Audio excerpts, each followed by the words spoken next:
Let's talk roll bars, or sway bars, or anti-roll bars, or anti-sway bars, or stabilizer bars, or any of the other names that people call them. These are bars that stretch from one side of the car to the other, connecting the left and right sides of the vehicle to help stop body roll. And if you're really lucky, they'll let you do this. Okay, maybe not that, but something a little bit more like this. Now let's talk about why, and why it's something you may want. So the basic idea with front wheel drive racing is that your car's wheels have two jobs instead of just one, like with a rear wheel drive car. With a front wheel drive car, they have to steer the car, but they also have to transfer power to the ground. Because of that, you're being extra demanding on your front tires, which only have a limited amount of grip. These conditions are actually what cause understeer to happen. Understeering is what happens when the front wheels of a car lose traction around a turn, causing the car to plow in the direction it has the most momentum instead of the direction the wheels are pointed. It's one of the worst things that can happen in a front wheel drive car. Not only are you completely losing control of the steering, but any traction loss of the front wheels could begin to overheat your tires, which wears them faster, which is detrimental when the wheel's responsible for both your forward momentum and turning when you're racing. Because of this, most people racing front-wheel drive cars prefer to induce oversteer instead of understeer. This is when the back end of the car loses traction instead of the front. An unfortunate situation in a rear-wheel drive car is you can no longer put power to the ground, but nowhere near as serious in a front-wheel drive car. Your rear wheels are usually just along for the ride anyways. There's a number of reasons that racers prefer oversteer in front-wheel drive cars. Better turn-in when initially attacking a corner, better tire management, more controllable slides or losses of traction, and then the biggest one is better rotation. When you allow a front-wheel drive car to oversteer slightly, you're pointing the nose of the car towards the exit of a corner sooner than when driving around it with full traction. Because of that, you can accelerate out of the corner sooner, building up more straight line speed and ultimately exceeding the speed at which you could have rounded the same corner with full traction. In this awesome diagram from Driver 61, they perfectly illustrate how the extra rotation can help a front-wheel drive driver get through a corner faster with a shorter overall racing line. Okay, so now how do we get a front-wheel drive car to slide? Well, that's where those sway bars come into play. The general idea is that on a front-wheel drive car, a larger front sway bar will cause the car to understeer, and a larger rear sway bar will cause the car to oversteer. As such, one of the go-to methods for upgrading the handling of a front-wheel drive car is simply to slap on a large rear sway bar kit, which helps induce oversteer. Now, of course, the real situation is a bit more complicated, and you'll find all sorts of opinions on how to properly set up a front-wheel drive car to oversteer. You know, some of those include corner balancing, alignment changes, dampening changes, spring rate changes, tire pressure changes, and of course, sway bars. I'd like to go down this list and try each one of them on my Civic to see how it affects the handling, but for now we're just going to start off with the easy one. I have a track day coming up at the end of the month and I'm going to install a large rear sway bar and see how it affects the handling on my Civic. After ephemerally transferring my soul to the internet so I could do some research, I ended up purchasing a Progress rear sway bar kit for the Civic. While there's a few different brands and opinions when it comes to sway bar kits, I've seen nothing but positive reviews from the current owners of Progress sway bars, so I figured they were a great bet for this project. After throwing money at my computer, I went out to the garage to begin to remove the stock rear sway bar from the Civic. Now, of course, this is where things get interesting. I live in the Midwest of the United States, and it snows here for a good portion of the year. This car has 220,000 miles, is 20 years old, and it hasn't exactly been treated nicely its entire life. I only paid $2,500 for this car. It has some, rust spots showing on the sides and underneath, and I have a feeling these sway bar end links are going to be pretty hard to get off. Now, last summer I actually removed the front sway bar for this car when I was installing my aftermarket exhaust and header. And in the process of doing so, the links were completely stripped and I actually ended up cutting them out with a Sawzall. So I'm a little worried the exact same thing's going to happen here, but I'm going to pull the wheels off, check everything out, and kind of see how the sway bar looks. Well, before the Sawzall comes out, I hit it with an impact. Let's see if that'll break it off. If the impact will even reach. Oh, jeez. Maybe the lower one.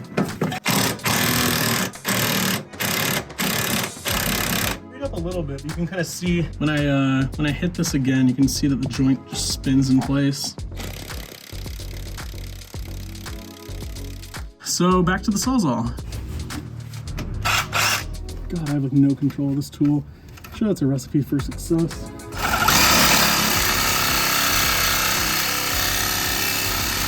I quickly realized the Sawzall was a total bust and all of the blades I had happened to be dull, so it was a quick run over to Lowe's to pick up some new blades. I ended up picking up one of these Lennox Menowolf blades that's 14 teeth per inch, and with that it was time to get back to cutting.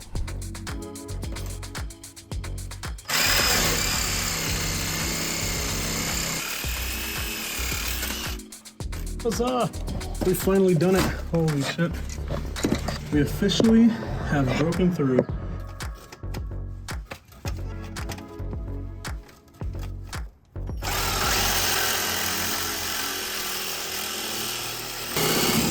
Wow, that was a butter that time. Cool. So that one's cut too. Sway bar should be good to come off the car now. I am hyped.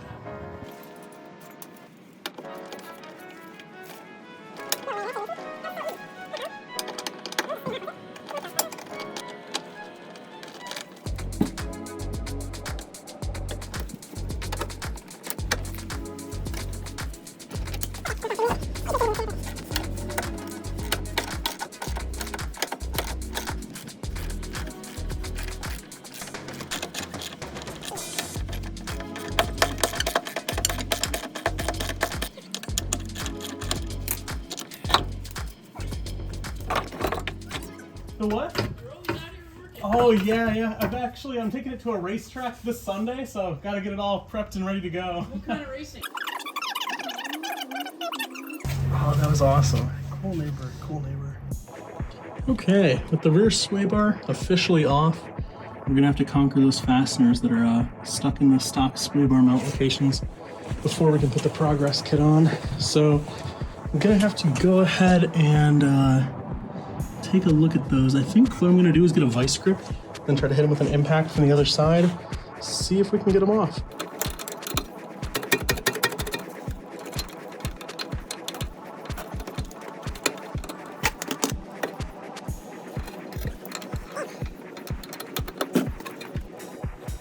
Holy hell, the stock end links are finally fully out. Now, it ended up turning into a Dremel session, as you can probably see. But while cutting them out, I noticed something kind of funny. Check this out.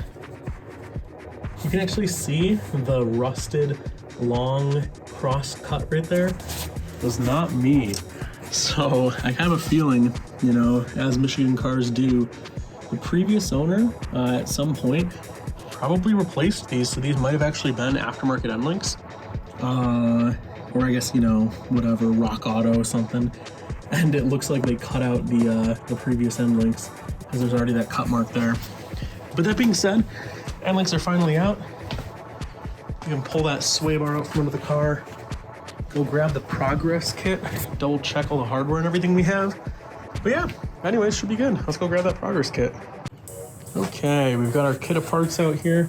You can see right here, we've got the actual sway bar itself, along with that reinforcement plate. We got all the individual end links. There's 4 in total, top and bottom halves. And then we have our bushings, installation instructions, and the other hardware. So doing this, we're gonna have to pull those bottom bolts off of the lower control arms, I guess the inner bolts. So we'll see how that goes. Hopefully they're not nearly as seized as everything else we've been dealing with. And then yeah, aside from that, I think it'll just be as simple as bolting stuff up. So should be pretty straightforward.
Cool, there's 2. We are all torqued. Okay, now for the actual sway bar. Damn. Okay, for this next step here, we're gonna be greasing on the inside of these polyurethane bushings. Applying this grease is gonna help stop the roll bar from squeaking and hopefully give us a, you know, pretty long service life on this thing. You can see these have a crack in them right here. That's actually where you slide them onto the bar. But yeah, so we're supposed to fill these inside grooves in here. Let me get a better light on this. We're supposed to fill these inside grooves in here with the provided quote-unquote special grease. So let's go ahead and do that now.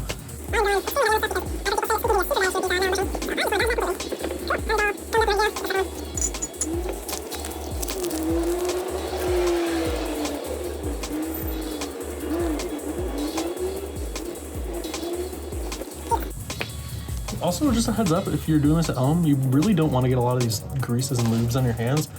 I mean, I don't know about for whatever grease this is, but I know for like caliper grease, a lot of times it uses PTFE and some other stuff that you really don't want on your skin, so rubber gloves, always a good strat. Next up, we're just going to be popping those bushings onto the sway bar itself. Should be pretty straightforward. Yeah, let's set the bar down here. So it does have these welded on rings here. That's supposed to stop the, what do you call it? Stop the inserts from sliding too far down the bar. For this sway bar in particular, we're going to be placing this on the inside of those. So, yeah, let me grab some gloves. Just snap these open at the crease. Come on.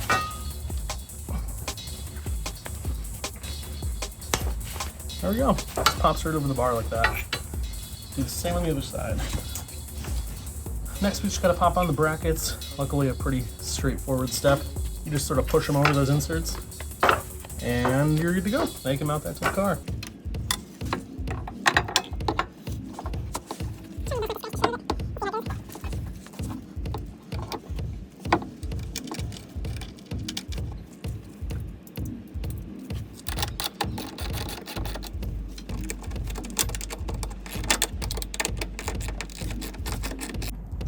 So as you can tell, it's getting quite dark out, but for one of our last steps before we get everything together, we're just going to be threading these end link pieces together. You can see we have two marked M, two marked F. I'm gonna go ahead and pop those all out of the bags right now.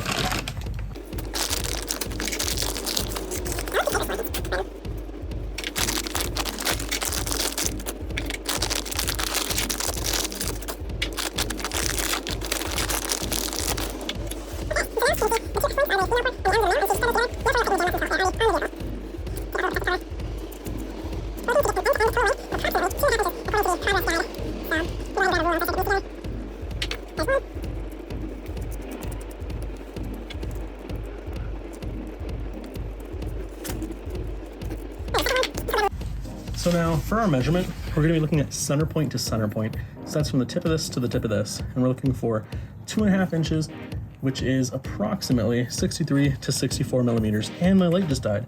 That sucks. So right now we're actually near dead on as it is. Cool. I mean, that works for me. Let's do it in inches. Yeah, we're pretty close to 2.5. Fuck it. Just tighten down that jam nut by hand. And now we can actually just line up the other one to this one. Yo, no shot. I did not mean to tighten these perfectly, but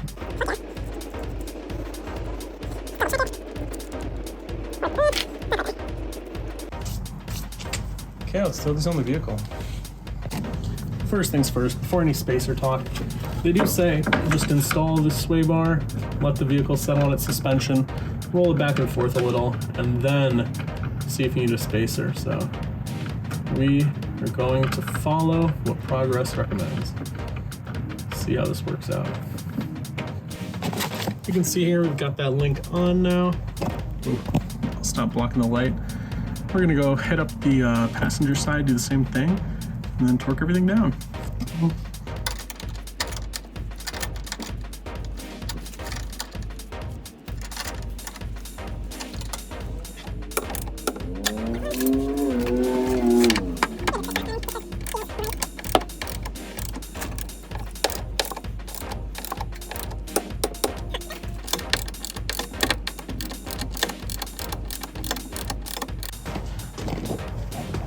I'm not gonna lie, I'm extremely hyped to see how this thing handles now that this is on.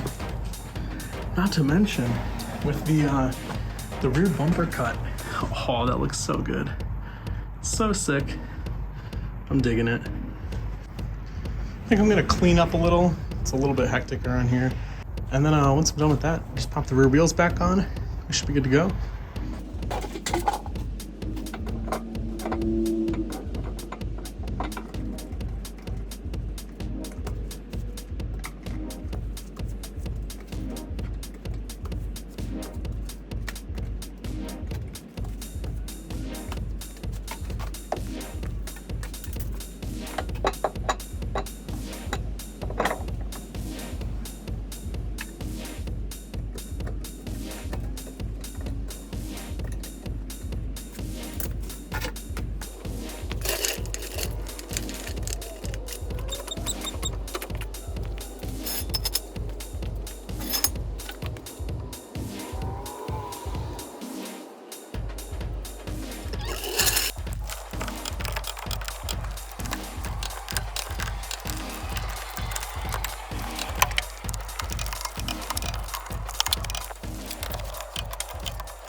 In an absolute major bummer, turn of events, it is absolutely pouring outside, as you can see. So I don't think we're gonna be test driving the Civic today.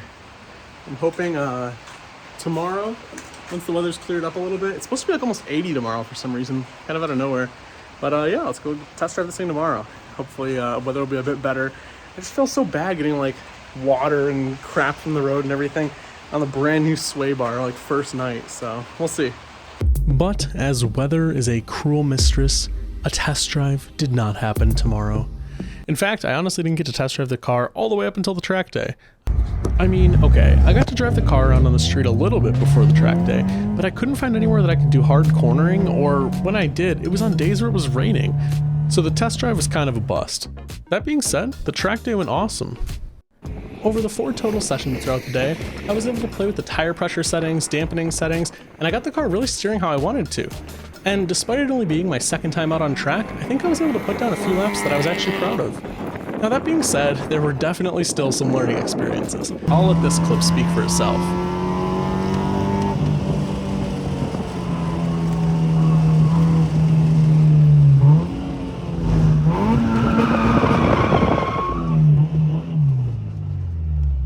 And now, while I have a whole list of reasons why I may have spun, like having the rear damping cranked to its stiffest setting, the rear tires 2 psi higher than the front, poor corner entry, and missing my downshift into second, I think the realist answer is that it all boils down to inexperience and feeling out the car. I sent it in too hard, I spun, and I learned my lesson. The rest of the day went without incident, and I managed to beat my old personal best time on this track by almost 4 seconds. I think overall it was a super fun track day, and the new rear sway bar felt amazing. I have a whole laundry list of upgrades now that I want to incorporate into the car, and of course combined with the need for more seat time. I was bummed to head home after the last session, and I can't wait to come back and further dial in the Civic's handling. I've been obsessively studying my logs, and I know for a fact that I'm leaving multiple seconds on the table here. So overall, what are my thoughts on rear sway bars? Well, I love them. I think it's one of the best handling upgrades I've made to my Civic, and you know, don't be afraid to spin out a few times when you learn the car's balance after installing one. It'll take a while to really dial in the suspension and get it rotating how you'd like, but keep going, it's worth it. Now, this is only one small part in an overarching goal to get this Civic track ready and really hone in its performance. So if you have any tips or thoughts on ways to make it handle better, I'd love to hear them. I'm by no means an expert, and there's probably, 1.5 million improvements that could still be made. Well anyways, thank you guys for watching, and as always, my name is Tim, and this has been Every Medium. I'll see you guys in the next one.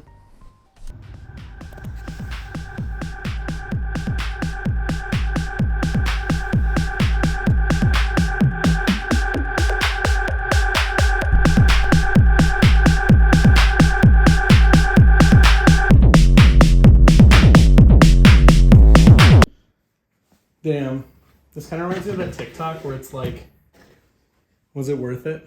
Was it worth it for that 5-second joke? Now my hands are gonna smell like copper for the rest of the day.